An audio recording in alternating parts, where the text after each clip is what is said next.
అందరికీ నమస్తే అండి. మీరు మన ఛానల్ ఫస్ట్ టైం చూస్తుంటే తప్పకుండా సబ్స్క్రైబ్ చేసుకోండి, అలాగే లైక్ చేయండి. వైఎస్ఆర్ కాంగ్రెస్ పార్టీ అధినేత మాజీ ముఖ్యమంత్రి వైఎస్ జగన్మోహన్ రెడ్డి గారు ఈరోజు కృష్ణా జిల్లాలో ఆయన పర్యటించనున్నారు. అలాగే కృష్ణా జిల్లాలోని 4 నియోజకవర్గాలలో ఆయన పర్యటన కొనసాగుతుందని చెప్పేసి కృష్ణా జిల్లా అధ్యక్షుడు పేర్ని నాని, ఎమ్మెల్సీ తలశీల రఘురామ్ గారు పత్రిక ప్రకటన తెలియజేశారు నిన్నటి రోజున. సో అయితే జగన్మోహన్ రెడ్డి గారి పర్యటనకు అనుమతులు ఇచ్చారు.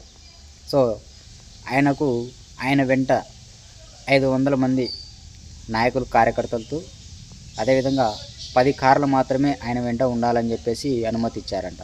సో మిగతా ఏ వెహికల్స్ ఆయన వెంట ఉండకూడదని రూల్స్ ఇచ్చారని చెప్పేసి పత్రిక న్యూస్ అయితే రావడం జరిగింది.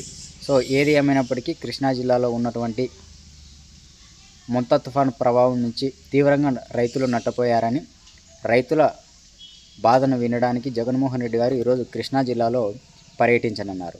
కృష్ణా జిల్లాలో అదేవిధంగా దాదాపుగా ఇన్పుట్ సబ్సిడీ పెండింగ్లో 600 కోట్లు ఉంది. ఆ పెండింగ్లో ఉన్న 600 కోట్లు రైతులకు చెల్లించే విధంగా ప్రభుత్వం ముందుకు రావాలని చెప్పేసి వైఎస్ జగన్మోహన్ రెడ్డి గారు ఈరోజు పర్యటన కొనసాగించారు.